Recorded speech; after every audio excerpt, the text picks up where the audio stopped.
This conference will now be recorded. चरक संहिता सूत्रस्थान अध्याय 1 सूत्र क्रमांक 134 तदेव युक्तं भैषज्यं यत् आरोग्याय कल्पते स च एव भिषजां श्रेष्ठः रोगेभ्यः यः प्रमोचयेत्।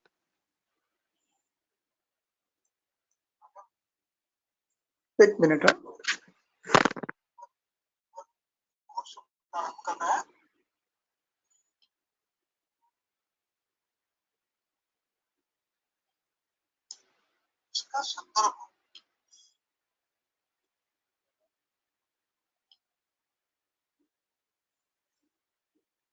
सर आपका आवाज ठीक से नहीं आ रहा है। हाँ, आज हम श्लोक नंबर 134 ले रहे हैं। उसके पूर्व कल के व्याख्यान में और परसों के व्याख्यान में कुछ शब्द के व्याकरण में गलतियां हुई थी, उसको स्वच्छ करना चाहता हूँ। श्लोक नंबर 127 में युक्तम शब्द है। युक्तम शब्द कबूधावी है।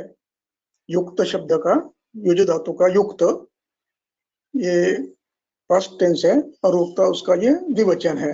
कल मैंने विद्यार्थ कहा था, वो गलत हो गया था। दूसरा कि 75 नंबर श्लोक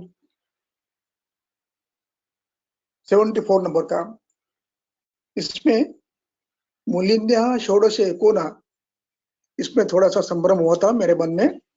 ये षोडश एकोना नहीं है, षोडश अलग है और एकोन विंशति को लगाना है, वो इस तरह से वो समझना है। ये परिवर्तन मूल में नहीं कर सकते, लेकिन पढ़ते समय इसको समझकर ध्यान रखकर आगे पढ़ना प्रयास करो। गलती के लिए क्षमस्व। अब आज हम ले रहे हैं श्लोक नंबर 134। ये श्लोक है तदेव युक्तम भैषज्यम यत् आरोग्याय कल्पते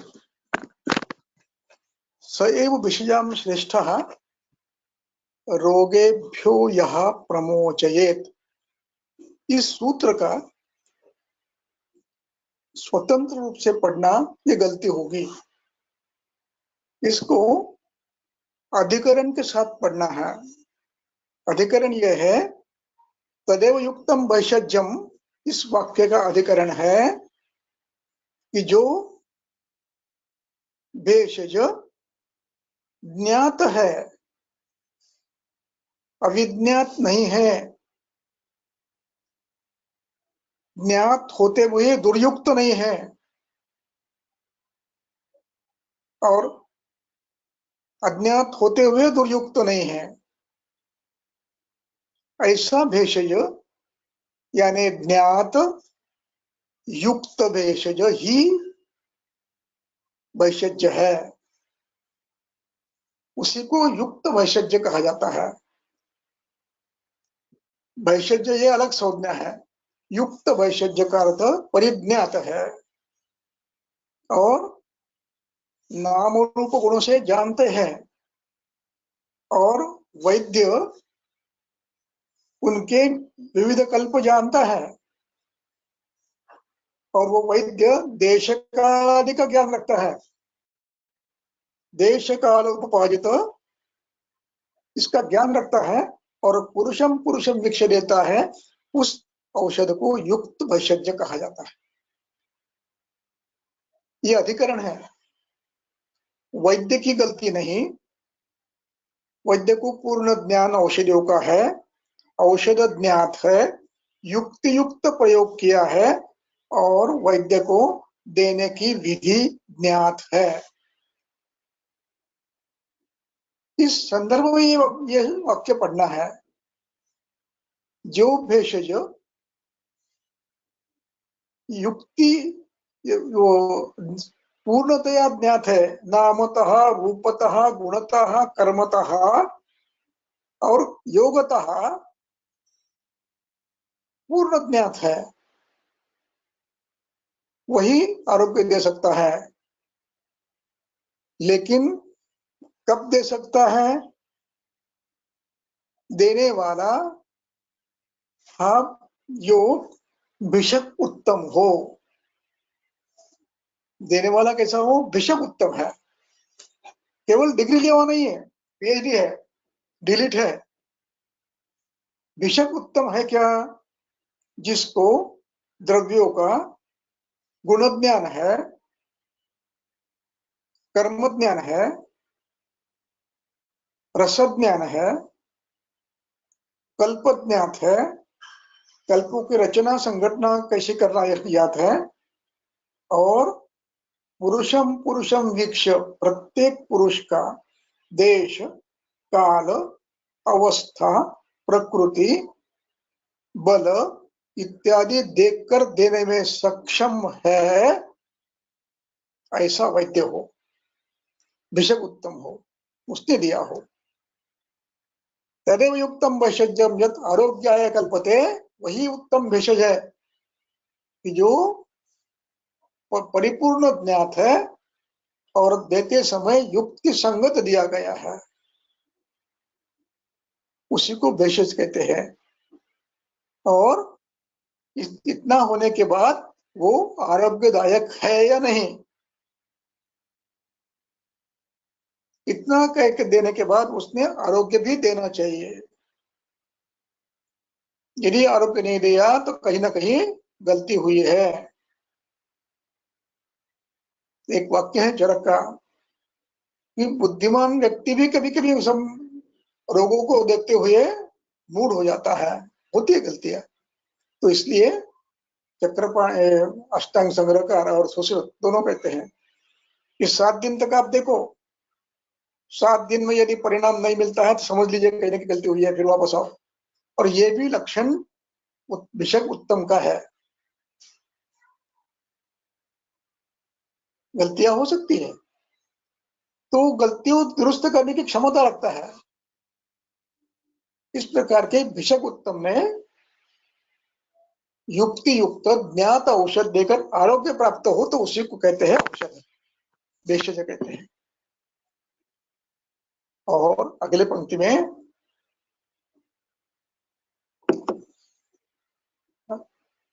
कहते हैं सैव भेषजाम श्रेष्ठ, वही श्रेष्ठ वैद्य है जो रोगेभ्यः यः विमोचयेत,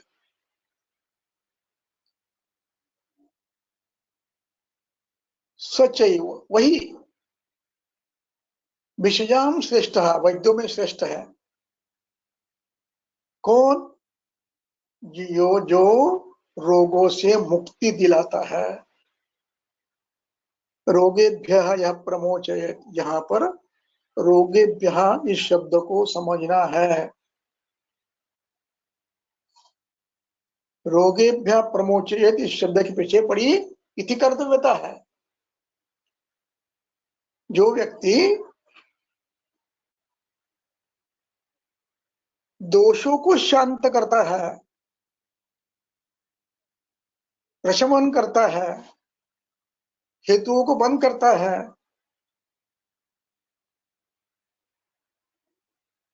और दोषों की शांति के बाद दोषों की साम्यावस्था प्रस्तावित करता है, अग्नि साम्यावस्था में लाकर उसको स्थिर करता है, मन प्रवृत्ति सम्यक करता है, उसकी योजना करता है और उसको पूर्ण आरोग्य देता है ताकि रोग दोबारा ना हो। क्यों? यदि आपको रोग की चिकित्सा में बलवान औषधियां देकर लक्षणों को समाप्त किया, दोषों को समाप्त नहीं किया, तो वही दोष भिन्न भिन्न विकार करते हैं, उनको उपद्रव कहते हैं। वही दोष, श्वास कम हो गया अर्टिकेरिया हो गया, अर्टिकेरिया कम हो गया श्वास हो गया, अतिसार कम हो गया कुष्ठ हो गया। नहीं,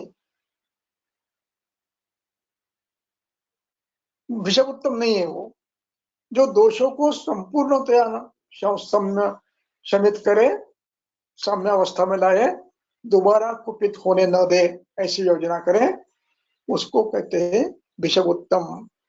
और वही कहते हैं वही व्यक्ति रोग से मुक्ति दिला सकता है, अन्यथा केवल लक्षणों से मुक्ति देता है। दोष शरीर में वैसे ही रहते हैं और फिर वो कालादि बलम लब्ध्वा स्थानांतराण च प्राप्य विकारान कुरुते बहु। फिर उन दोषों को काल का, देश का, अन्य आहार विधि का बल मिलता है, धातुओं से बल मिलता है और फिर भिन्न भिन्न व्याधि करता रहता है। इसलिए मूले कुठाराघात का अर्थ है दोषों पे आघात, दोष कम करना, दोष शमित करना और आहार विहार इस प्रकार की रचना करना कि दोबारा वो दोषों को प्रकोपित न करे। साम्यकर आहार की योजना करे, साम्यकर विहार की, शरीर में दोष साम्यावस्था में रहे इसकी योजना करे, उसको भिषग उत्तम कहते हैं। वही वैद्य है, श्रेष्ठ वैद्य है। इसलिए ये श्लोक इस संदर्भ में लेना है। वैद्य भिषग उत्तम हो, औषधिया संपूर्ण ज्ञात हो, युक्ति युक्त देने की क्षमता हो, कल्पों का पूर्ण ज्ञान हो, द्रव्यों के रसवीर्य विपाक का पूर्ण ज्ञान हो, कर्म का ज्ञान हो, प्रभाव का ज्ञान हो, रोगों की अवस्था का ज्ञान हो। इन सबके बाद दिया हुआ उत्तम वैद्य ने दिया हुआ भेषज ये रोगों से मुक्त करता है। अब यहाँ पर चक्रपाणी की टीका मैं पढ़ता हूँ। रोगेभ्यः प्रमोचयेत इति अनेन ज्ञानपूर्वं भेषज प्रयोगेण रोग हानकत्वम् उच्यते। चिकित्सा रोग की ज्ञानपूर्वक करता है, रोग ज्ञान पूर्वक करता है। रोग ज्ञान में समुत्थान, कारण, दोष, अधिष्ठान इन सब का समावेश आता है और अवस्था, इसको रोग ज्ञान कहते हैं। और रोग व्याधि का बल, इसको रोग ज्ञान कहते हैं। हेतु, दोष, अधिष्ठान, दोषों का बल, व्याधि का बल और रुग्णों का बल, इस पूरे ज्ञान को रोग ज्ञान कहा जाता है। और रोग ज्ञान करके ज्ञान पूर्वक भेषज प्रयोग, रोग ज्ञान के बाद भेषज ज्ञान, भेषज परीक्षा होती है, भेषज ज्ञान होता है, तो उससे रोग नाश होता है। तेन यादृक इच्छा सिद्ध्या कुवैद्य व्यवहारो न वाच्यः, यानी जो ये नहीं करता है वो कुवैद्य है, वो ठीक नहीं करता। यादृक सिद्धो ही वैद्यो न रोग मोक्षे कारणम। औषध दवा दे दो कुछ भी हो जाएगा, इसको कहते हैं यादृक नहीं। रोग ज्ञान के बाद यादृक नहीं, निश्चित ठीक होता है रोग, तो संदर्भ आगे आएगा। इसलिए यहाँ ग्रंथकार कहते हैं रोग ज्ञान के बाद चिकित्सा करते हो तो निश्चित या यश जो मिलता है वो निश्चित यश मिलता है, अन्यथा उसको यादृकी इच्छा यश मिलता है। यादृकी यश का अर्थ है गोली लग गई तो लग गई, नहीं तो नहीं लगी, निश्चित नहीं है सकते आप। इसलिए वैद्य वही कहता है जो रोग को जानते हुए निश्चित फल दे सकता है, उसको वैद्य कहते हैं। यहाँ पर ये समाप्त होता है श्लोक। इसके बाद पढ़ो।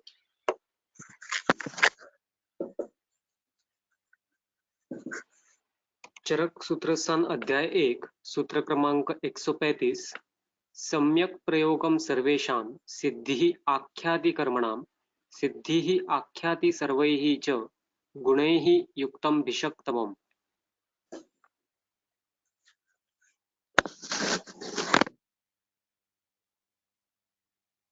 सम्यक प्रयोगम सर्वेषां कर्मणां, कर्मणां सर्वेषां, ये दोनों षष्ठी है, एक साथ लाना है। ये कर्म का विशेषण है। सर्वेषां कर्मणां सम्यक प्रयोगम, सभी कर्मों का सम्यक प्रयोग, ये क्या करता है? सिद्धि आख्याति। सिद्धि आख्याति, इसका अर्थ चक्रपणि ने दिया है, इति प्रतिनियतो सिद्धि, सिद्धि निश्चित है, शंका नहीं, बियॉन्ड डाउट। कौन देता है? सम्यक प्रयोगो कर्मणाम, सर्वेषां कर्मणाम, सभी कर्मों का सम्यक प्रयोग ये निश्चित सिद्धि देता है।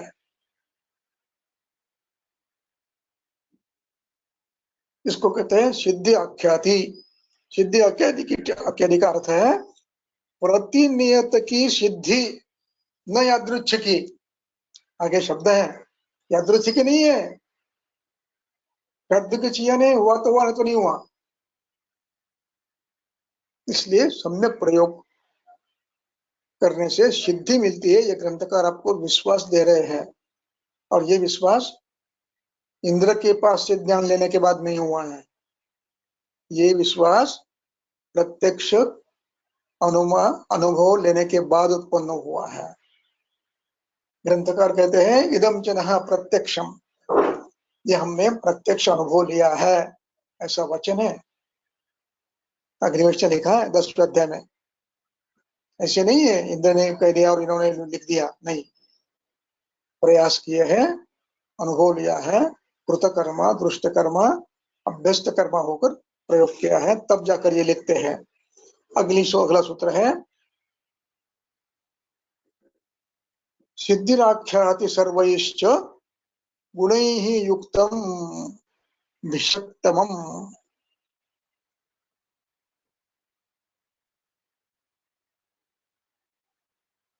सर्वैः गुणैः युक्तम विषक्तम, विषक यानी वैद्य, उसकी थर्ड डिग्री की है, सुपरलेटिव डिग्री की है, तम, विषक्तमम्, गुणैः युक्तम विषक्तमम्। वैद्यों के जितने गुण बताए हैं, षोडश कला में वैद्यों के गुण बताए हैं, पर्यवदात श्रुत इत्यादि गुण बताए हैं।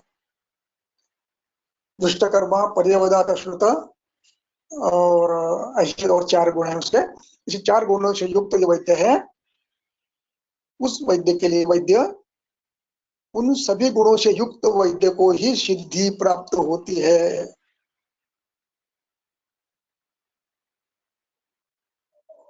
वैद्य ये इन गुणों से परिपूर्ण होना चाहिए, जो सूत्र स्थान में अन्यत्र आने वाला है, षोडश अध्याय में खुड्डा के चतुष्पाद में आने वाला है, तो उसमें बताऊंगा क्या। तो विषक्तम है तो उसको मिलने वाला यश कैसा होता है? प्रतिनियति सिद्धि होती है, यादृच्छिक नहीं होती है। यादृच्छिक अर्थ ध्यान में रखो, यादृच्छिक अर्थ से मिला तो मिला, नहीं तो नहीं मिला, नहीं, ऐसा नहीं है, निश्चित मिलता है। इस प्रकार ग्रंथकार वैद्य के प्रति सम्मान देते हैं और कहते हैं विषक्तम को ये मिलता है। इसका अर्थ है जिनको मिलता नहीं है वो कहीं ना कहीं विषक्तम में भी कम पड़ रहे हैं। और बात किसकी कर रहे हैं? साध्यानाम। चरक के सूत्र स्थान के पहले अध्याय में 59, 60, 61, 62 के श्लोक में 63 में लिखा है, हम जो कह रहे हैं वो किसके बारे में कह रहे हैं? साध्य विकारों में कह रहे हैं। असाध्यान हम चिंता नहीं कर रहे हैं, साध्य विकारों में सिद्धि निश्चित मिलती है, और जो सभी गुणों से युक्त वैद्य है उसको सिद्धि निश्चित मिलती है। इस प्रकार ग्रंथकर्ता इन 2 सूत्रों में आपको वैद्य की निश्चित सिद्धि के उपाय बता रहे हैं। वैद्य कैसे होना चाहिए? दृष्ट कर्मा, कृतकर्मा, अभ्यस्त कर्मा, पर्यवदात श्रुतम। इन गुणों से युक्त वैद्य के लिए सिद्धि निश्चित है। अब इसके बाद तत्र श्लोकाः पढ़ो।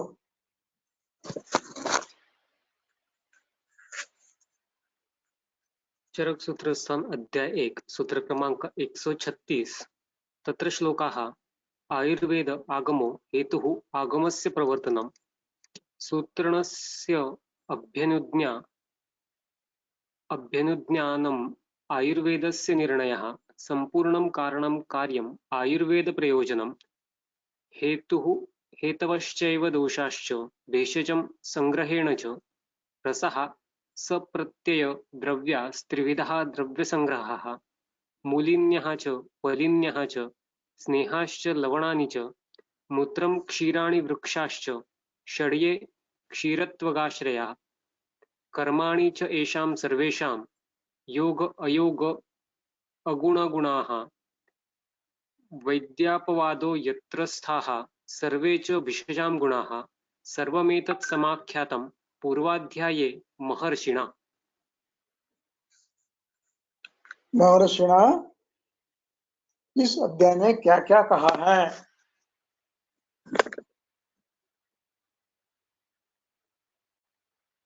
उसका सूची फिर एक बार दे रहे हैं। ग्रंथकर्ताओं की पद्धत है कि समग्र ग्रंथ का विवेचन होने के बाद अथवा कहीं कहीं विषय समाप्त होने के बाद तत्र श्लोक करके समारोप करते हैं और उसमें केवल मुद्दों की सूचना या मुद्दों की सूची रखते हैं कि हमने इस ग्रंथ में इस अध्याय में ये कहा। ये इसको पुनरुक्ति मानने की आवश्यकता नहीं है, ये ग्रंथकर्ता की ग्रंथ लिखने की पद्धति है। तो उस अनुसार यहाँ पे हमने क्या क्या बताया? तो आयुर्वेदो वेद आगमो, आयुर्वेद का हमने आगम बताया और हेतु आगमस्य, उसको कारण क्या हुआ है, आयुर्वेद को पृथ्वी पर लाने का कारण क्या हुआ और उसका प्रवर्तन कैसा हुआ, प्रवर्तन यानी प्रकटीकरण कैसे हुआ। सूत्रणस्य अभ्यनुज्ञानम आयुर्वेदस्य निर्णयः, जो सूत्र लाए थे उसका सम्यक ज्ञान कराकर आयुर्वेद के सिद्धांतों का निर्णय किया। संपूर्णम कारणम कार्यम आयुर्वेद प्रयोजनम हेतवश्च दोषाश्च भेषजं च संग्रहेण च, सृष्टि के निर्माण के कारण बताए, कार्य बताया और आयुर्वेद का प्रयोजन बताया। और अब आयुर्वेद का प्रयोजन बताने समय रोग निवारण ये बताया तो रोग के हेतु बताए। रोग के हेतु क्या करते हैं? दोष वृद्धि करते हैं, तो दोषों का गणना की है। और फिर भेषज बताए हैं और भेषज बताते समय संग्रह में बताया, भेषज संग्रह यानी तो रस संग्रह बताया। और फिर रसाः सब प्रत्ययः, मधुराम्ल लवण 6 रस बताए चिकित्सा के लिए। और वो कैसे बताए? सब प्रत्ययः, उनका ज्ञान, इनके देने से ये दोष कम होता है और इनके अतिसेवन से ये दोष बढ़ता है, विपर्य तंत्र से, ये भी बताया। त्रिविधो द्रव्य संग्रह, 3 प्रकार का द्रव्य संग्रह बताया, स्वस्थ वृत्त कर, शमन और धातु प्रदोषण, ये बताया। त्रिविधो मूलिन्यः फलिन्यः स्नेह लवणानि मूत्रम क्षीराणि वृक्षाश्च षड्ये क्षीरत्वगाश्रयाः, ये सब बताया। उनके कर्माणि च येषां, इनके कर्म बताए सर्वेषां। और योग अयोग गुणाः, योग और अयोग ये भी बताए हैं और गुण और अगुण ही बताए हैं। वैद्य का ये बताया, अपवाद, किसको वैद्य नहीं कहना चाहिए और किसको वैद्य कहना चाहिए यही बताया। यत्रस्थाः, और भेषज के गुण बताए, चिकित्सक के गुण बताए। सर्वमेतत् समाख्यातम पूर्वाध्याये, और पूर्वाध्याय में इस प्रकार जैसे जैसे शास्त्र का निर्माण हुआ, कैसी रचना हुई, द्रव्यों के गुण कैसे निर्माण हुए रस कितने हैं, उनका प्रयोग कैसे किया जाता है, और फिर द्रव्यों का किन किन प्रयोग होता है, ये सब अग्निवेश तंत्र में इस अध्याय में बताया है। और यह अग्निवेश तंत्र चरक प्रति संस्कृत है। यहाँ पर यह अध्याय समाप्त होता है। इसके बाद का अध्याय शुरू होता है अपामार्ग कंडुलीय अध्याय। अब इस अध्याय में पढ़ो।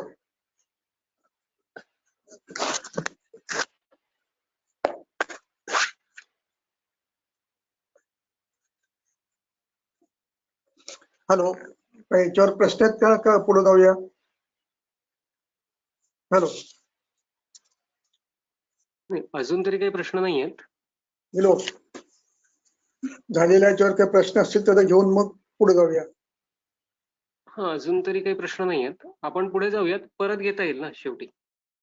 हा, परत शेवटी प्रश्न घेऊ, कारण मग मध्ये ब्रेक होऊन मग हे प्रश्न लिहिपर्यंत वेळ जाईल सगळ्यांचा.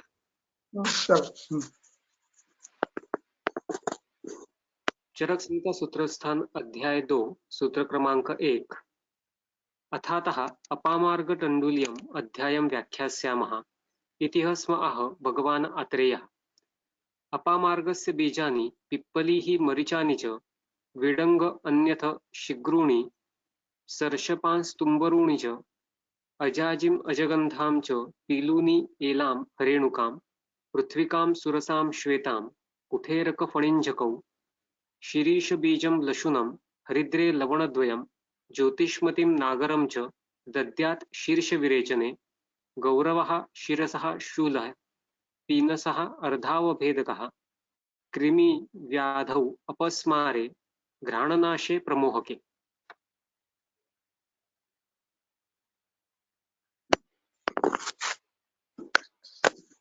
अब यहाँ पर एक मिनट,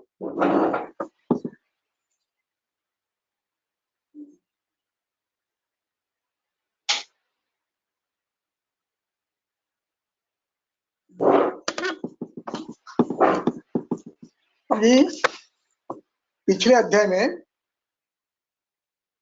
कुछ द्रव्यों का वर्णन किया। ग्रंथकर्ताओं ने जिन जिन द्रव्यों का प्रयोग पूरे चिकित्सा के विषय में किया है, उनमें से कुछ द्रव्यों का संग्रह और उनके सामूहिक गुणधर्म बताए। अभी इसके बाद के अध्यायों में शेष द्रव्यों का, पूरे चिकित्सा शास्त्र के लिए जो द्रव्य उपयुक्त हैं, उनके उपयोग का, गुणधर्म का ज्ञान क्रमशः बताने का प्रयास कर रहे हैं। तो इस पहले अध्याय, इस अध्याय में अपामार्गस्य बीजानि, ये अध्याय का प्रारंभ है। इसलिए इस अध्याय का नाम अपामार्ग तंडुलीय अध्याय नाम दिया। बीज शब्द ये तंडुल अर्थ में, तंडुल शब्द बीज अर्थ में प्रयोग किया गया है। और इसमें अपामार्गस्य बीजानि पिप्पलिर्मरीचानि च विडंगानि अथ शिग्रूणि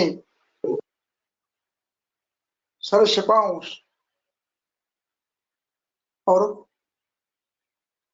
तुम्बुरूणि च अजाजी अजगंधा च पीलूनि एलां हरेणुकां पृथ्वीकां सुरसां श्रेष्ठां कुठेरक फणिंजकौ। इस क्रम से अपामार्ग के बीज तंडुल, पिप्पली, मरीच, विडंग, सिगरू के बीज, सिगरू का रस भी दोनों में काम आते हैं, सर्षपा, सर्षपान, सर्षपान बहुवचन किया है,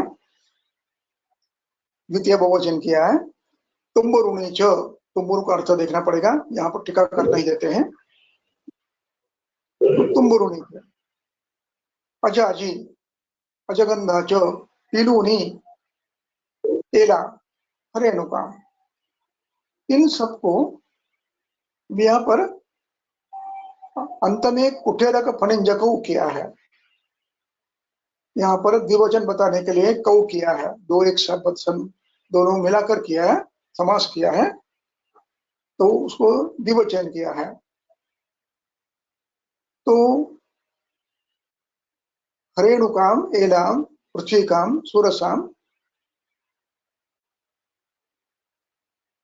ये सब जितने भी स्त्री रूप है, स्त्री यानी स्त्रीलिंगी है, उनका द्वितीय एक वचन ये अजगंधाम, एलाम, हरेणुकाम, पृथ्वीकाम, सूरसाम, श्वेताम, यह आकारांत स्त्रीलिंग है, इसलिए उनका द्विवचन करते समय माला के अनुसार किया गया। माला माले माला, मालाम, इस प्रकार चलता है। तो इन सब का, उसके बाद शीर्ष बीज, शीर्ष के बीच लसुन, दो हरिद्रा, हरिद्रा दो होने की वजह से उसका द्विवचन दिया, हरिद्रे लवणोद्वयम, ज्योतिष्मती, शुंठी, इनका प्रयोग शीर्ष विरेचन में कर सकते हो, दद्यात् शीर्ष विरेचने। अब इतना कहकर ग्रंथकार रुकते नहीं है। शीर्ष विरेचन किन व्याधियों में देना है उसका वर्णन अगले दो पंक्ति में करते हैं। गौरवे, शिर का गौरव है, शिरसः गौरवे, शिरसः शूले, शिरसः षष्ठी है, गौरवे सप्तमी है, शूले सप्तमी है, पीनसे सप्तमी है, अर्धावभेदके सप्तमी है, शिरशूल, शिरो गौरव, पीनस, अर्धावभेदक, शिरकृमि, कृमि व्याधौ, अपस्मारे च, कृमि व्याधौ, ये सप्तमी एक वचन है, कृमि व्याधौ, हाँ सप्तमी वचन, और अपस्मारे सप्तमी, घ्राणनाशे सप्तमी, प्रमोह के सप्तमी। इस प्रकार इन व्याधियों में शिरोविरेचन के लिए आप इन द्रव्यों का प्रयोग कर सकते हो। अब देखिए इसमें जो द्रव्य प्रायः दिए हैं ये सभी तीक्ष्ण हैं। शुंठी भी तीक्ष्ण है, और ये देने की पद्धति है, इनका सूक्ष्म रज बनाकर प्रदमन भी कर सकते हैं, अथवा शुंठी जैसे द्रव्य को गुड़ और शुंठी एक साथ पानी में घिसकर उसके बूंद डाले जा सकते हैं। शिबरू के पत्ते का स्वरस निकालकर उसके बूंद डाले जा सकते हैं। इस प्रकार इन सभी का व्यावहारिक प्रयोग किया जा सकता है, लेकिन ये ध्यान रखना है कि तीक्ष्ण द्रव्य है, ये अवस्था देखकर करना है, ये कफज व्याधि में करना है और बलवान अपस्मार में करना है, पैतिक में नहीं करना है। वातिक में करना है तो इससे सौम्य द्रव्यों का प्रयोग आप कर सकते हो, अथवा इन्हों को सौम्य बनाकर कर सकते हो, इन्हीं को सौम्य बना सकते हैं, कल्प बनाकर आप इसका तेल बना सकते हैं, सौम्य हो गया। जैसे वचा है, वचा का तेल बना सकते हैं, दे सकते हैं, मरीच का भी तेल बन सकते हैं, इस प्रकार सौम्य करके भी दे सकते हो आप। लेकिन बलवान व्याधि में प्रधमन नस्य का रूप में प्रयोग के तरह इसमें किया जाता है। तो इसमें मैंने शुंठी का प्रयोग किया है और शिग्रु पत्र स्वरस का किया है, और एक द्रव्य और आता है, उसका नाम मुझे याद नहीं है, कटफल, कटफल का प्रयोग किया, हिंगू का प्रयोग किया है, लवण जल का प्रयोग किया है। इस प्रकार आप मात्रा में इसका प्रयोग कर सकते हो। एक ही बार मुझे केवल किसी एक द्रव्य का मुझे याद नहीं है, अतियोग हो गया, पेशेंट तड़फड़ने लगा, सिर में ये होने लगा, कुछ सूची भेद होने लगा, और थोड़ी देर के लिए परेशानी मेरी भी हुई और पेशेंट की भी हुई, लेकिन वो हो गया शांत। तो ध्यान में रखना है कि ये करने में कोई आपत्ति नहीं है, सभी व्यवस्था करके कहीं निदान गलत ना हो, दोष निदान गलत ना हो, काल गलत ना हो। जब आपको ये निश्चय करना है प्रथमन, एक अपस्मार की अवस्था ऐसी है कि जिसमें आपको करना ही है, करना ही है। जब तक आप अपस्मार निश्चय उसको निश्चय नहीं दोगे तब तक उसके स्पाजम कम नहीं होते। जैसे आप ये दे दोगे, निश्चय दे दोगे, तो उसका रेस्पिरेटरी ट्रैक खुला हो जाता है, स्पाजम कम हो जाता है, पेशेंट सांस लेने लगता है और उसकी संज्ञा भी आ जाती है सामान्य तौर पर। अन्य जगह, अन्य विषय में ये इसका समय किस समय करना है, प्रायः प्रातः काल में करना तीक्ष्ण है। ग्रीष्म में न करे तो अच्छा, शरद में न करे तो अच्छा, और वर्षा में जिस दिन बादल है उस दिन कभी नहीं करना। अपराच्छादित दिन हो तो नशे का प्रयोग से उल्टा व्याधि बढ़ता है, शूल बढ़ता है। इसलिए जिसको या कहेंगे दुर्दिन में नहीं करना। निरभ्र आकाश, ससूर्य आकाश, इस अवस्था में अन्य ऋतुओं में बरसात में कर सकते हैं। तो ये शोधन नशे का प्रयोग है। बाकी नशे का प्रयोग अन्यत्र आने वाला है, लेकिन ये पंचकर्म के आधार के लिए उन्होंने शीर्ष विरेचन का वर्णन यहाँ पर किया है। आगे पढ़ो।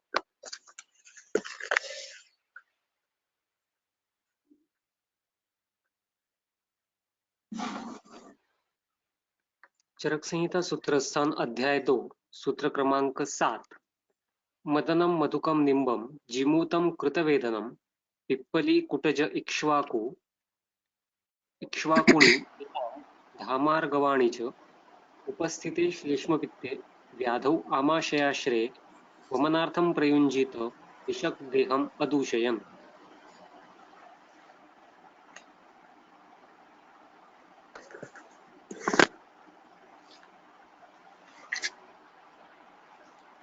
शीर्षक को प्राधान्य दिया है, इसलिए पहले विरेचन बता दिया। क्रम भिन्न होते हैं अपने अपने स्थान पे, जहाँ आवश्यकता वहाँ पहले शीर्ष विरेचन, जहाँ आवश्यकता वहाँ वाले पमन, लेकिन शीर्षक स्थान को प्राधान्य देकर प्रारंभ वहां से किया है। अब इसके बाद वमन द्रव्यों का वर्णन कर रहा है।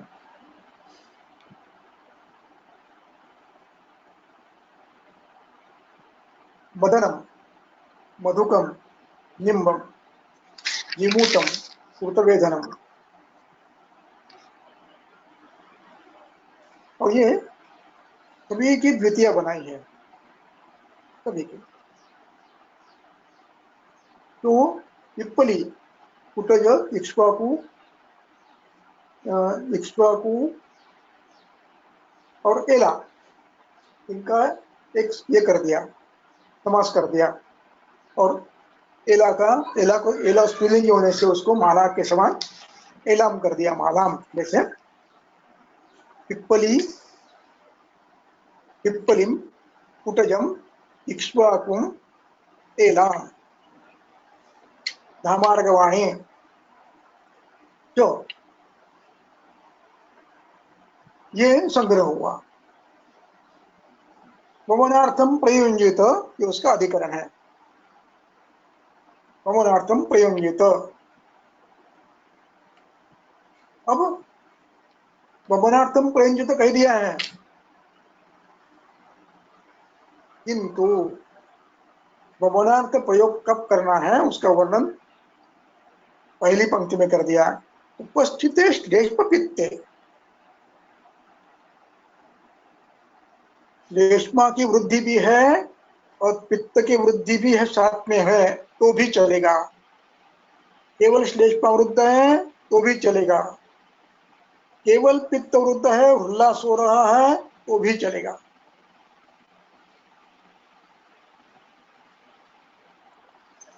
उपस्थित श्लेष्मपित्ते, ये सती सप्तमी है, और वो भी कैसे? व्याधौ, व्याधा वो है ना, तो व्याधौ है, व्याधौ सप्तमी है। और आमाशयाश्रय व्याधौ, आमाशय के आश्रय में जो व्याधि है उनमें सप्तमी किया है। व्याधौ आमाशय आश्रय व्याधौ, ये भी सप्तमी है। उपस्थित पित्ते, इसको सठी सप्तमी कहते हैं। इन अवस्थाओं में व्याधि आमाशय में है, आमाशयस्थ है, श्लेष्म पित्त आमाशय में वृद्ध है, और वो भी उपस्थित है। उपस्थित इसका मतलब प्रवृत्त है, अच्छा उत्क्लेश है। ये उत्क्लेश नहीं तो नहीं देना, श्लेष्मा वृद्ध नहीं है तो नहीं देना। वृद्ध करके लिया हो तो बात अलग है, लेकिन वृद्ध नहीं है और आपने दे दिया, नहीं। उपस्थित श्लेष्म पित्ते, श्लेष्मा पित्त निकालने की अवस्था में आए हैं और वो आमाशय में है, तब ये करना है। उमरार्थम प्रयुक्त, वो भी कैसे करना है? विषक देहम अदूषयन। विषक देहम अदूषयन का अर्थ है कि इन द्रव्यों से व्यापद न हो, कोई व्यापद न हो, इस प्रकार करना चाहिए। और ये करना थोड़ा सा कठिन है, लेकिन यदि ग्रंथकर्ताओं के प्रत्येक सूचना का पालन करते हो, प्रत्येक सूचना का, कोई सूचना को उल्लंघित नहीं करते आप, तो इसमें निश्चित बिना किसी आपद के वमन होता है, बिना किसी आपद के। लेकिन आपको यह आवश्यक है कि आप प्रत्येक अवस्था, जैसे ग्रंथकार बताते हैं, उन सब नियमों का पालन करो, उसका ज्ञान आपको हो और फिर करो। कई बार ऐसा होता है कि किसी कारणवश, अज्ञानवश कहो और किसी का अन्य के कारणवश, स्नेहपान वर्षा ऋतु में किया जाता है।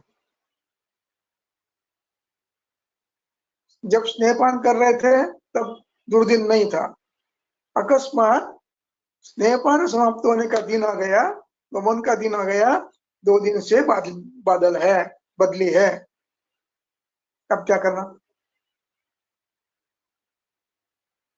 पेशेंट को तैयार किया है, सम्यक स्नेह भी हो गया है और आज बादल आ गया है, क्या करना? इस अवस्था में आपको मोह हुआ, वमन दे दूं, व्यापद होगा। किस प्रकार का व्यापद होगा इसमें? एक, आपने 9 बजे वमन द्रव्य दिया, शाम तक शायद उल्टी नहीं होगी, जब तक बादल है तब तक उल्टी नहीं होगी, ऐसे भी हो सकता है। और जब होती भी है तो दोष निकलेंगे नहीं, और दोष आधे निकल गए, चलित हो गए, तो दूसरे दिन ज्वर आएगा, या तो उदर्द होगा, कंडू होगा, व्यापद है। ये गलतियां नहीं करना। कभी कभी ये आवश्यक हो जाता है, जैसे श्वास व्याधि है, वर्षा ऋतु में आता है, उसमें हम उन्होंने नियम दिया है कि ऐसी अवस्था करो कि उसको ठंडी हवा बिल्कुल न लगे, पूरा वमन गृह आपका पूर्णतया गर्म हो, और फिर कृत्रिम आधारेण करो। इसलिए विषक देहम अदूषयन, ये सबसे महत्वपूर्ण है। वमन दे दिया, प्रत्येक अवस्था में आप दे सकते हो। जैसे एक रात में पेशेंट आया 1 बजे, पेट में बहुत दर्द हो रहा है,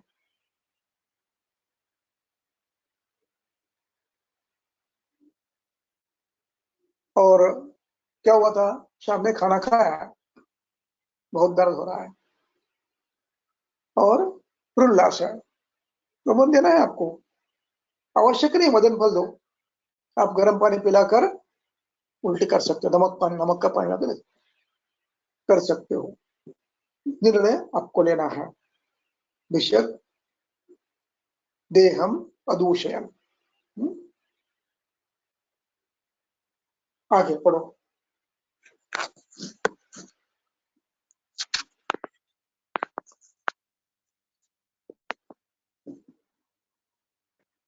चरक सूत्रस्थान अध्याय 2 सूत्र क्रमांक 9 त्रिवृत्तां त्रिफलां दन्तीं नीलिनीं सप्तलां वचां कम्पिल्लकं गवाक्षीं च क्षीरिणीम् उदकीर्यकां पीलूनि आरग्वधं द्राक्षां द्रवन्तीं निचूलानि च पक्वाशयगते दोषे विरेकार्थं प्रयोजे।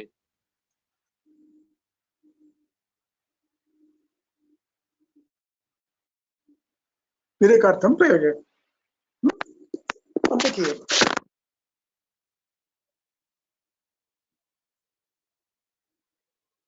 त्रिवृताम द्वितीय एक वचन, त्रिफलाम द्वितीय आकारांत स्त्रीलिंग है, दंतिम इकारांत स्त्रीलिंग द्वितीय, नलिनीम इकारांत स्त्रीलिंग द्वितीय, सप्तला आकारांत स्त्रीलिंग वचा आकारांत स्त्रीलिंग द्वितीय, कंपिलकम द्वितीय, गवाक्षम द्वितीय, ये सबकी द्वितीय है। निचुलानि च, यहाँ तक पेरू पेलू आरगवद द्राक्षा द्रवंती निचुलानि च, ये विरेकार्थम प्रयोजयत। अब विरेकार्थम प्रयोजन इतना कहने से काम हो सकता था या नहीं? हो सकता था। विरेकार्थम प्रयोग है नहीं, पक्वाशय गते दोषे विरेकार्थम प्रयोग है।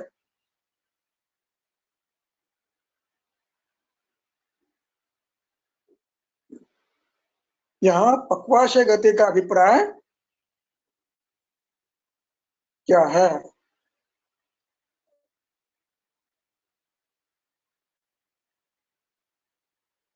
ऐसा क्यों लिखा? वास्तव में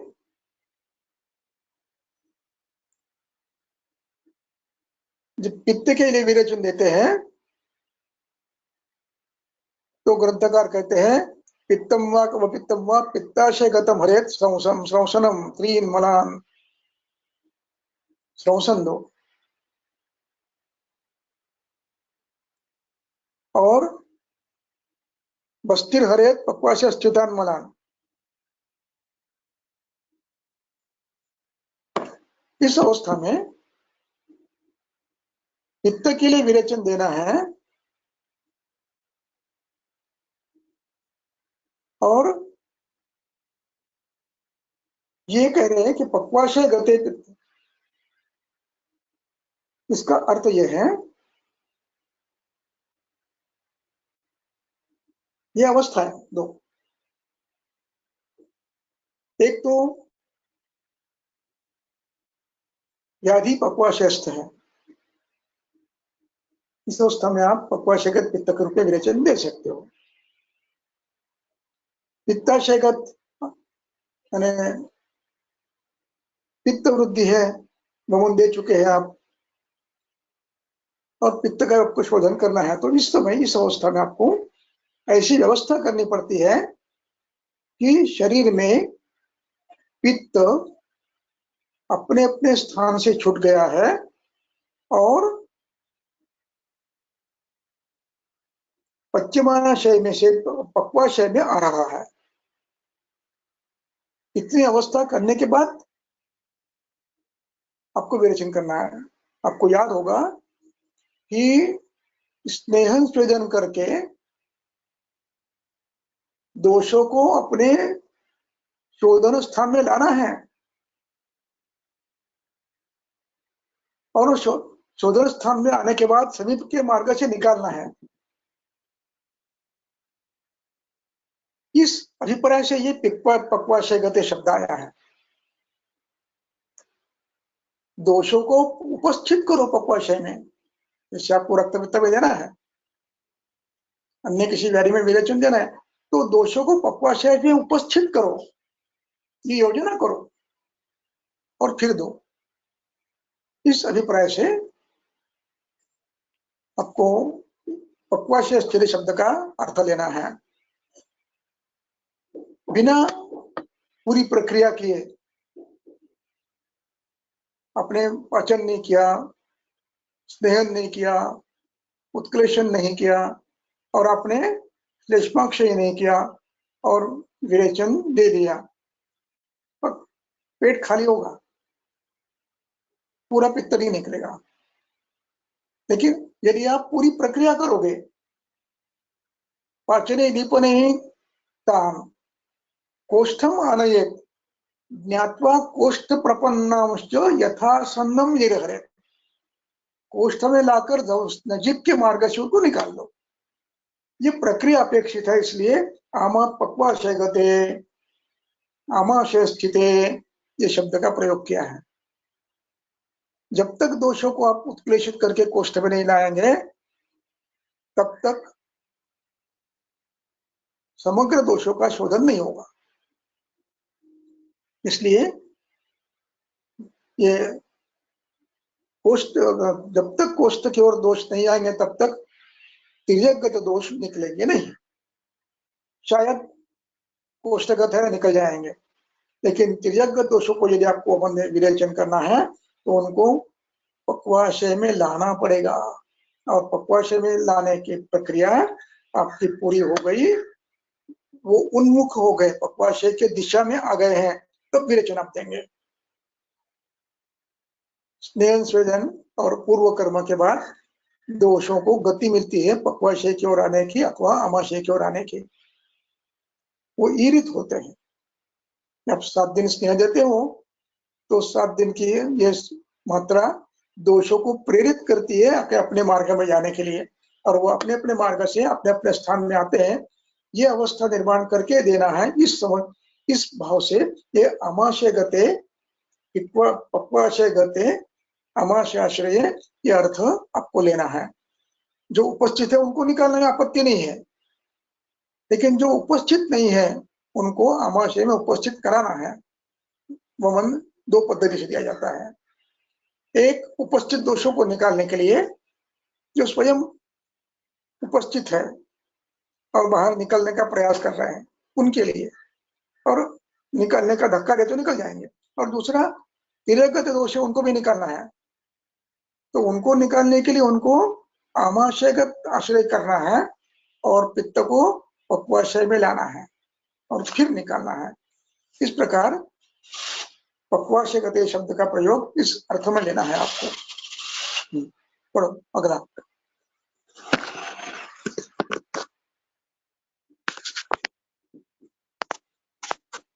चरक संहिता सूत्रस्थान अध्याय 2 सूत्र क्रमांक 11।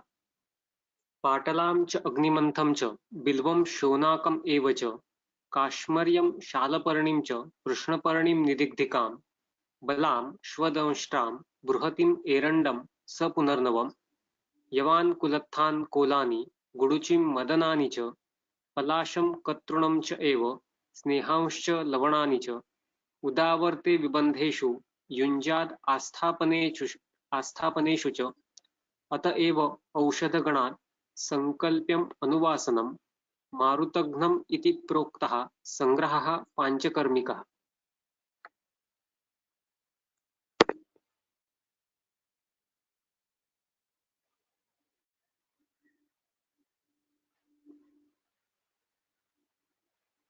चलो,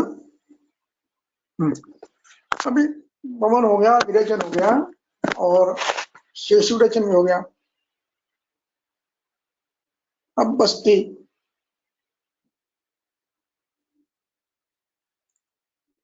बस्ती में ये समावेश अनुवासन निरोध दोनों का करते हैं। तो इनमें प्रायः इसका प्रयोग वातव्याधि में किया जाता है, इसलिए द्रव्यों का चयन ये पार्थिव, आप्य और अग्नेय होता है। इसके अतिरिक्त व्याधि अनुसार भिन्न भिन्न कारणों भिन्न भिन्न द्रव्यों का प्रयोग कर सकते हो आप, लेकिन यहाँ अधिकरण वातव्याधि है,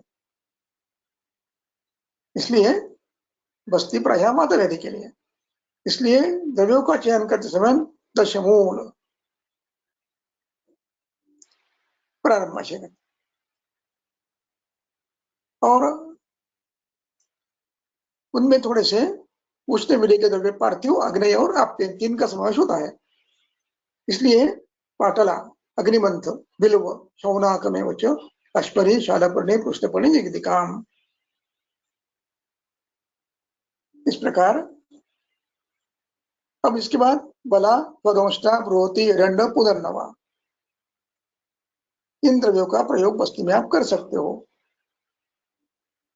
जवान, कुलत्थान, कोलानि, गुडूचि मदनानि च पलाशम कतुलम चैव स्नेहांश्च लवणानि च। अब यहाँ पर पहले 3 पंक्तियों में बस्ती के लिए आपको द्रव्य बताया कि जो प्रमुख प्रमुख द्रव्य बस्ती के लिए। उसके बाद उसमें कभी कभी कुछ द्रव्यों का ये भी प्रक्षेप भी करना पड़ता है, यानी उनको भी प्रयोग में लाना है। तो उसमें कुलत्थ है, कोल है, मदन है, गुरुचि है, यव है, पलाश है, स्नेह, लवण, ऐसे इन द्रव्यों का प्रयोग आप उसकी क्षमता, कार्य क्षमता बढ़ाने के लिए कर सकते हो। तो इनका प्रयोग कहाँ करना है? उदावर्ते, निबंधेषु, युञ्जात्, अस्थापनेषु च।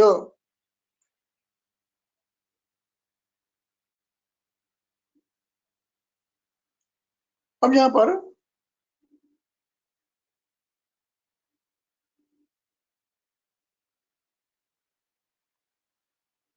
उदावर्त शब्द का अभिप्राय क्या है और निबंध का और उदावर्त का दोनों में भेद क्या है? निबंध यानी मलावरोध, इससे भी उदावर्त होता है, वो भी अपेक्षित है। और उदावर्त नाम का एक स्वतंत्र व्याधि होता है जो शुद्ध वात जो होता है। एक उदावर्त वेगावरोधजन्य है, मल, अपान, अपान क्षेत्र के द्रव्य, इनके विबंध के कारण होने वाला, इनके वेगावरोध के कारण होने वाला अथवा इनके विबंध का होना उदावर्त। ये उदावर्त एक है, वो भी अपेक्षित है। और दूसरा उदावर्त है, ये उदावर्त नाम का शुद्ध वात जो पक्वाशयगत व्याधि है।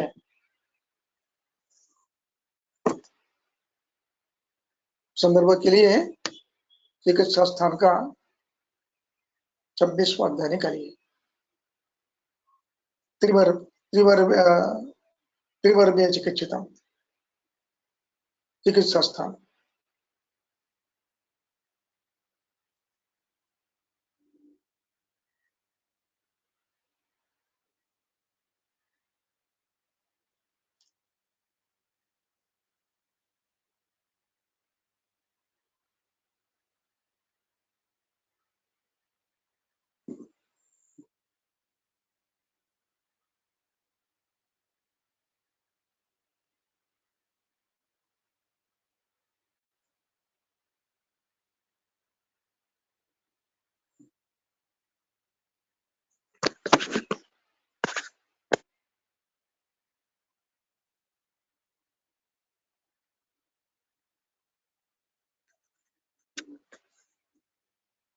पढ़ो।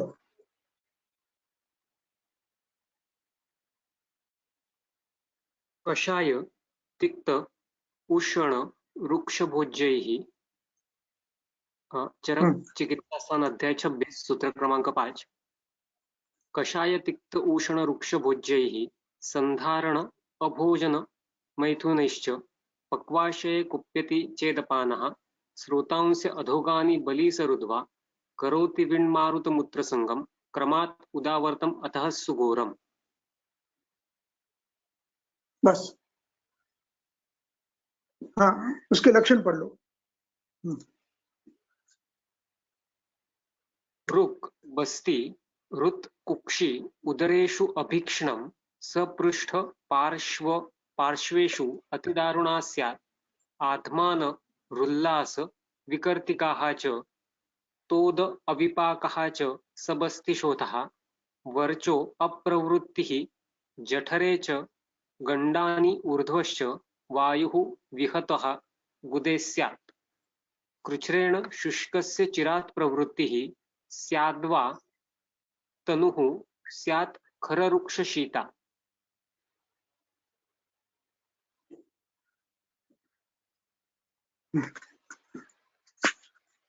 अब यहाँ पर इस सूत्र में कुछ चीजें महत्व की हैं। इसमें ये जो सूत्र है ये पक्वाशे कुप्पिरिचेद अपानः रोतांसि अधोगानि बलिस्वरुद्वा,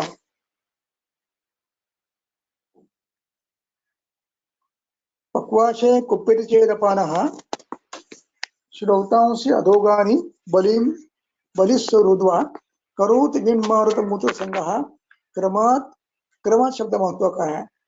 उदावर्त अतः सुघोरम, यानी पहले पक्वाशय में कषाय तिक्त रुक्ष उष्ण भोजन से अन्य कारणों से वात वृद्धि यानी रुक्षादि गुणों की वृद्धि होती है और परिणामतः विन मारुत मूत्र संग, ये पहला उदावर्त की पहली अवस्था है। अब ये उदावर्त यदि इस अवस्था में यही भोजन चल रहा है, यही आहार चल रहा है, तो ये बढ़ते बढ़ते बढ़ते बढ़ते ये क्या करता है? ततश्च रोगा, 8वां श्लोक पढ़िए। ततश्च रोगा ज्वर मूत्रकृच्छ्र प्रवाहिका हृदग्रह ग्रहणी वमी आंध्य बाधीर्य शिरोभिताप वातोदर अष्ठीला मनोविकारा तृष्णा रक्तपित्त अरुचि गुल्म कास श्वास प्रतिश्याय अर्दित पार्श्वरोगाः अन्ये च रोगा बहवाः अनिलोत्थाः, जिसको कहते हैं उदावर्त। यानी पहले ये तो वही चल रहे हैं, चिकित्सा नहीं किए तो इसका परिणाम पूरे शरीर में हो रहा है, इसका नाम उदावर्त है। फिर ज्वर भी होगा, रक्तपित्त भी होगा, मनोविकार भी होंगे, उदर भी होगा, मूत्रकुक्ष भी होगा, प्रवाहिका भी होगी, बाधिर्य भी होगा, अंधे भी होगा, शुरभिताप भी होगा, गुल्म भी होगा, श्वास भी होगा, पार्श्वशूल भी होगा, अन्ये च विकाराः। ये उदावर्त है। ये उदावर्त मैंने देखा है, मैंने ये उदावर्त देखा है कि क्रमशः पहले पक्वाशय में ग्रंथि दुर्लक्ष्य किया, चिकित्सा नहीं की, होते होते होते ये इतना बढ़ गया, पूरा शरीर स्तब्ध हो गया। शिरशूल, अक्षिशूल, पूरे शरीर में इतना शूल, कहीं भी हाथ लगाओ तो दर्द वेदना, ये व्यापक उदावर्त हो गया। इस उदावर्त में चिकित्सा केवल निरोह अनुवासन। मैंने इसमें एक भी द्रव्य ऐसा नहीं दिया जो शूल प्रशमन था, जो छर्दी प्रशमन था, एक भी नहीं दिया। पेशेंट को निद्रा बिल्कुल नहीं थी, उल्लास था, एक बूंद पानी नहीं जा रहा था, पूरे शरीर में वेदना थी। लेकिन इतिहास मुझे मिल गया, 15 दिन से सोए नहीं है। अम्मा बूढ़ी थी, छत्तीसगढ़ के आसपास की थी, और वो इसके वर्ष प्रतिपदा में शक्कर के वो बनाते हैं, मालाएं बनाते हैं, उसका काम करते थे, अकेले करते थे। तो 15 दिन तक लगातार काम कर, जागरण कर रहे थे, उसका परिणाम था वो। कुछ दिन मैंने पहले फिंगरिंग करके मल गांठें निकाले और फिर अनुवासन दिया, फिर क्रमशः निरोह दिया। पेशेंट 7 दिन में शाम में सो गई और 7 दिन में पूरी ठीक होकर घर पे गई। ये उदावर्त है। उदावर्त में विबंध में युंजात आस्थापनम, और जब आप आस्थापन देते हैं तो यह आवश्यक है कि आस्थापन निर्गमन के बाद आपको अनुवासन देना ही है। इसलिए इन्हीं औषधों से सिद्ध किया हुआ अनुवासन का भी योजना आपको करनी चाहिए। इसलिए मारुतग्नम इति प्रोक्तः संग्रह, पंचकर्म में मारुतग्नम संग्रह हमने यहाँ पर बता दिया है। अंतिम श्लोक लेने के पहले मैं विलोक को विनंती करता हूं कि अष्टांग हृदय का दोषोपक्रमणी अध्याय में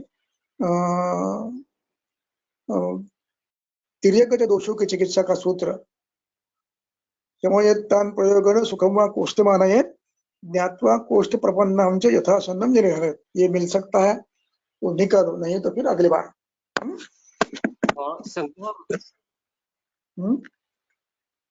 अष्टांग नहीं तो अगली संग्रह बार बताओ। नहीं बता सकता हूँ उसको कोई। अष्टांग संग्रह में ना सर 12वां क्यों 13वां?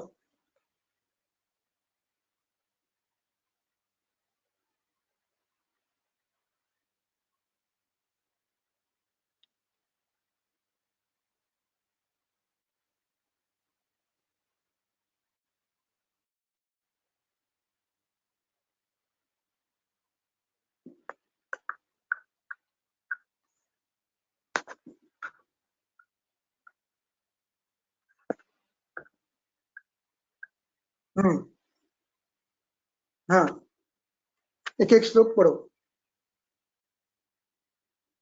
इसके पहले का भी लेना है पहले।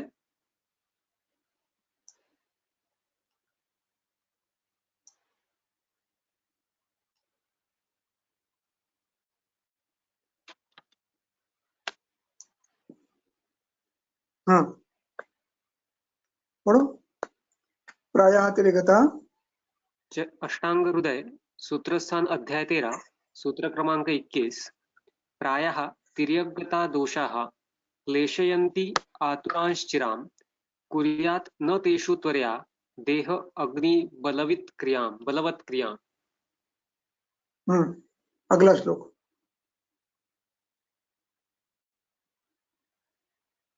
पक्षणे दीपने ही ज्ञात्वा, हाँ बराबर। समयत्तान प्रयोगेण पढ़ो।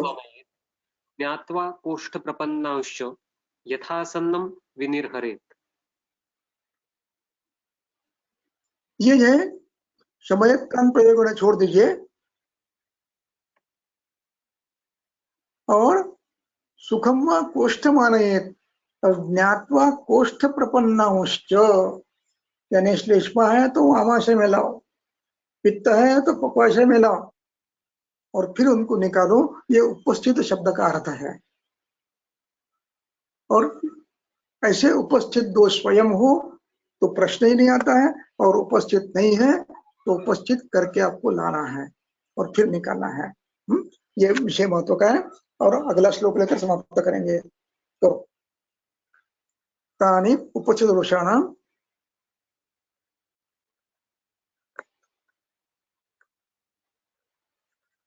चरक संहिता सूत्रस्थान अध्याय 2 सूत्र क्रमांक 15। तानि उपस्थित दोषाणां स्नेह स्वेद उपपादनैः पंचकर्माणि कुर्वीत मात्रा कालो विचारयन्। बस। अब यहाँ पर फिर से एक बार, हेलो, हाँ, तानि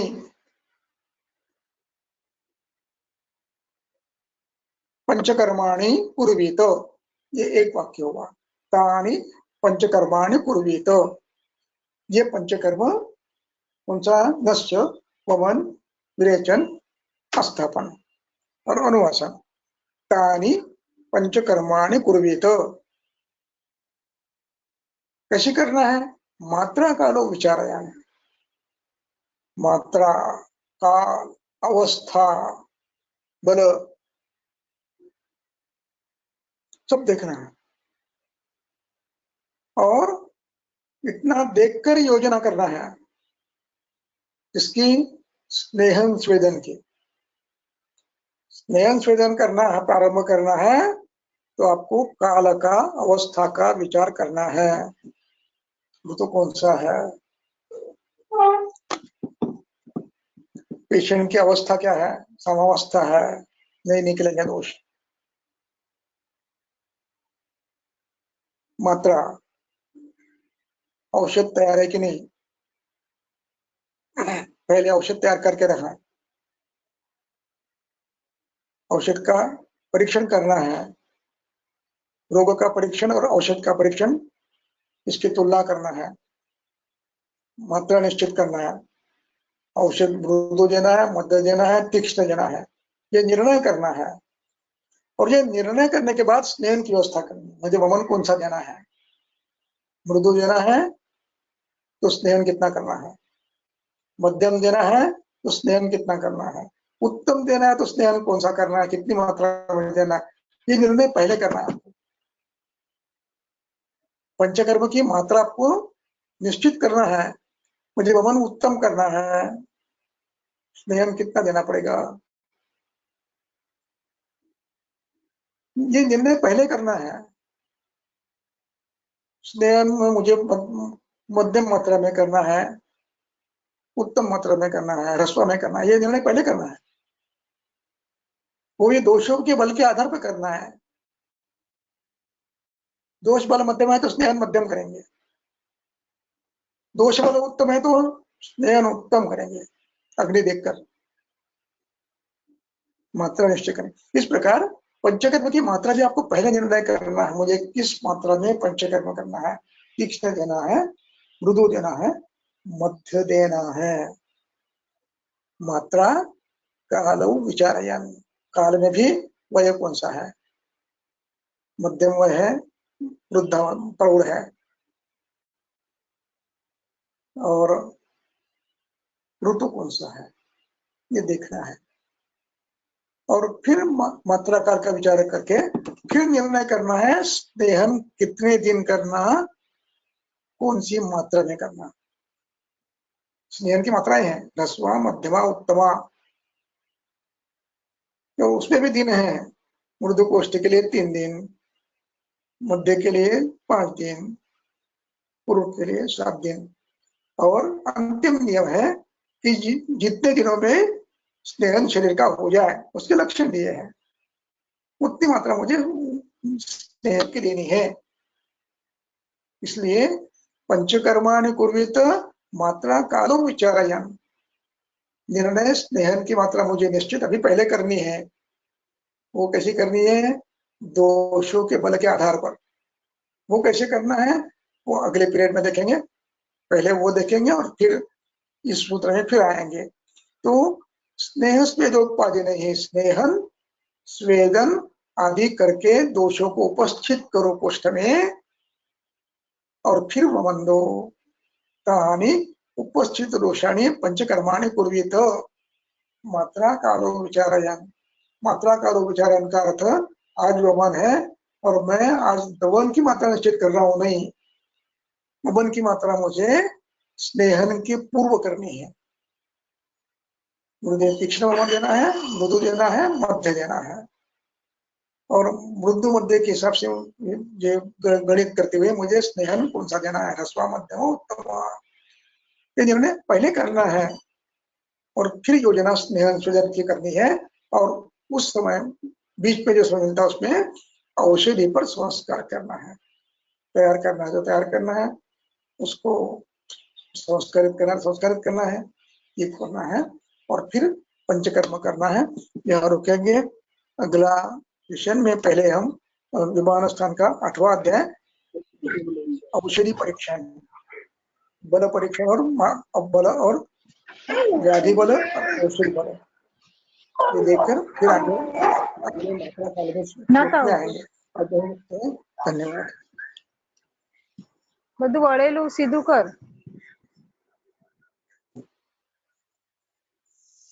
सर कुछ क्वेश्चंस है और उसमें से एक मुख्य क्वेश्चन यही था कि उपस्थित दोष हम कहते हैं, तो उपस्थित दोषों को पक्वाशय में उपस्थित पित्त को किस तरीके से समझना चाहिए। यदि आपको श्लेष्मा नहीं है, श्लेष्मा आपने निकाल दिया है, तो शेष जो बचता है वो स्नेहन शोधन के बाद, सम्यक स्नेहन शोधन के बाद वो स्वयं कोष्ठ में आने लगता है। यदि दोष विरुद्ध है तो, और दोष विरुद्ध है कि नहीं, आपको हेतु के आधार पर निर्णय करना है। और जब आप स्नेहन करते हो तो स्नेहन से कोष्ठ मृदु हो जाता है, उस समय शायद विरेचन नहीं होगा। कुछ व्यक्ति में हो सकता है, सबको नहीं होगा। लेकिन इतना यदि आपको समझ गया, हेतु बलवान है, पित्त वृद्ध है, स्वतंत्र है, निराम है, तो 3 दिन के 4 दिन के स्नेह के बाद वो कोष्ठ में आने के लिए उन्मुख हो जाता है और स्वयं विरेचन कर देता है। यही उसका लक्षण है। वमन के बारे में कह सकते हैं, वमन करने के बाद उल्लास ये होना प्रारंभ होता है। लेकिन विरेचन के बारे में उसका अनुभव प्रायः कम आता है। कभी कभी स्कूल किसी किसी एक हद पेशेंट मिलता है, लेकिन वो नियम के रूप में नहीं बता सकते हैं। तो अगला दूसरा, प्रथम अध्याय के बारे में एक प्रश्न था कि वहां पे लवण के लिए उत्तम उष्ण गुण का कहा गया है लवण के लिए। तो कटुरस में और लवण रस में कंपैरिजन ऐसा है कि लवण रस तेज और जल महाभूत का है और कटुरस तेज और वायु महाभूत का है। फिर भी लवण के लिए उत्तम उष्ण या बलवान उष्ण ऐसे कहा गया है, ऐसा क्यों? उष्णानां बलवान उष्णानां उत्तमः लवणः। अब ये कैसे किया, ये उसकी गुण देखकर किया है उन्होंने। अनुमान यानी द्रव्य के आधार पर नहीं किया, उसका प्रत्यक्ष प्रयोग करके किया है। इसलिए लवणम नात्युपयुंजीत, ये अनुभव के आधार पर, प्रत्यक्ष के आधार पर किया उन्होंने। गुणों के आधार पर, द्रव्य के आधार पर नहीं, केवल द्रव्य के आधार पर नहीं किया, प्रत्यक्ष देखने के बाद ही किया है। कर्मनिष्ठया विपाकम कर्मनिष्ठया है ना, ऐसे कर्म से देखा है कि ये लवण रस ज्यादा उष्ण है। ये कप देखिए आप 26 अध्याय निकालिए, सूत्र स्थान 26।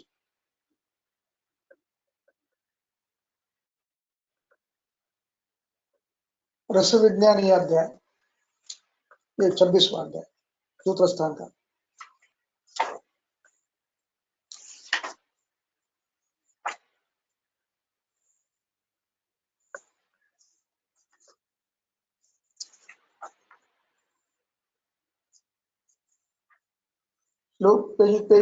श्लोक नंबर 73, 74, 75।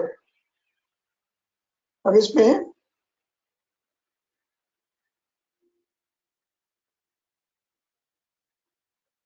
सेवेंटी सिक्स की अंतिम पंक्ति पढ़ो और कटु की पढ़ो।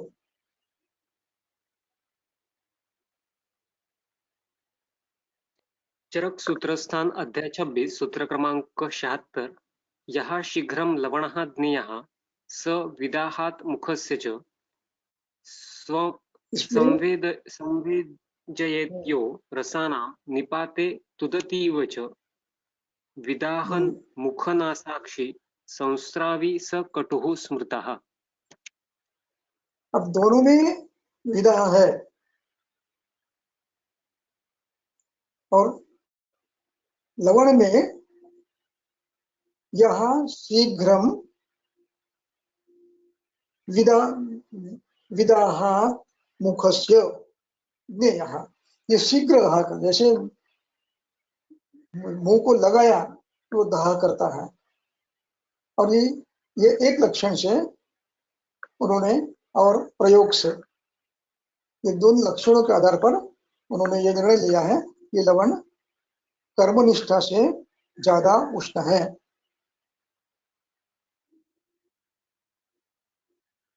क्वेश्चन सभी कंटिन्यू करने हैं, नेक्स्ट लेक्चर में लेने। छोटे छोटे तो ले लो, बड़े हैं तो रख दो। एक रहता है कि अगर 7 दिन में सम्यक स्नेहपान नहीं होता है, सम्यक स्नेहपान की लक्षण अगर उत्पन्न नहीं होते हैं, तो क्या ज्यादा दिन तक स्नेहपान देना है क्या? गैर मैडम है क्या? गैर मैडम ऐड कर। बहुतेक नाही आहे ताई।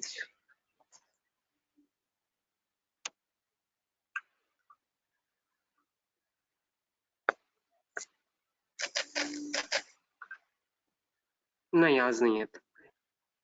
गया मॅडम आहे? नाही आहेत. नहीं का?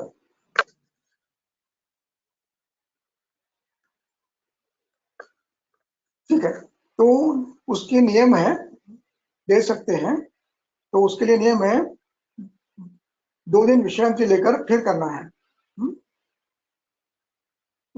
7 दिन हो गए तो 90 दिन से फिर प्रारंभ करना है, योग्य मात्रा में फिर प्रारंभ करके फिर सम्यक लक्ष्य आने तक देना है, लगातार नहीं देना है। वो गए मैडम ठीक बताएगी अगली बार यदि आती है तो, उनका विशेष अभ्यास है। और पंचकर्म हमें सीक्वेंस में ही करना है क्या? जैसे अभी आपने श्लेष्माक्षर का उल्लेख किया, शायद उसके ऊपर से वो प्रश्न आया है कि पंचकर्म सीक्वेंस में ही करना है क्या? नहीं, आवश्यक नहीं है। नहीं, यथा जैसे दोष हो वैसे। यदि आपको ऋतुकालीन करने हैं, यानी हिंदू वर्षा प्रावृत में अनुवासन, निरोह, वर्ष शरद में शरद, तो उसमें क्रम का सवाल ही नहीं है। लेकिन बाकी पंचकर्म जो है वो यथावश्यक करने हैं। श्लेष्मा बड़ा है तो पहले वमन करेंगे, वायु बड़ा है तो पहले अनुवासन निरोह करेंगे, पित्त बड़ा है तो पहले श्लेष्मा क्षय कर लेंगे और फिर विरेचन करेंगे। इस पद्धति से किया जा सकता है। आवश्यक नहीं है कि आप हर बार क्रमशाही करेंगे, लेकिन एक निश्चित है कि विरेचन देने के पहले आपको श्लेष्मा को निकालना ये ज्यादा युक्त है।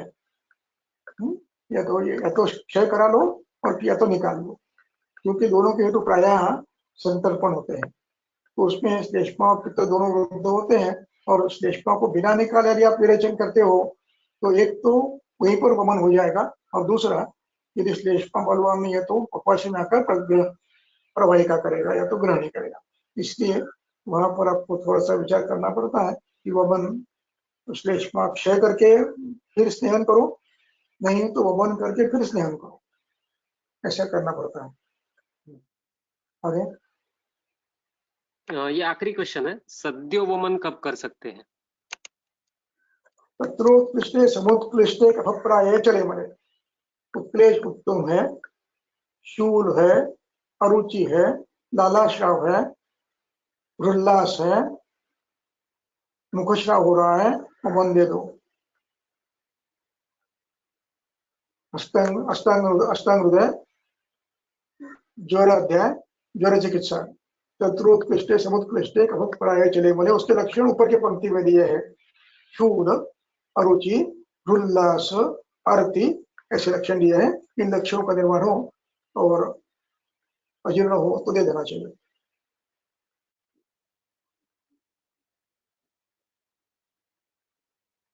चलो, हो गया? यस सर, आज हम यहीं रुकते हैं। सभी लोगों का धन्यवाद, सर का विशेष आभार, क्योंकि निरूपण के बाद भी जो आए हुए क्वेश्चन है उनका भी सम्यक तरीके से सर ने हमें उत्तर दिया है। हम ये सारे क्वेश्चंस बहुत सारे जो है वो आगे के जो अध्याय में है उसमें फिर से विवेचन आने ही वाला है। तो कभी कभी ऐसा भी होता है, जैसे स्नेहाध्याय आएगा तो स्नेहपान के और सारी शंकाएं आपकी उसमें दूर होने वाली है, तो हम उसका भी इंतजार कर सकते हैं। तो आज हम यहीं रुकते हैं। धन्यवाद।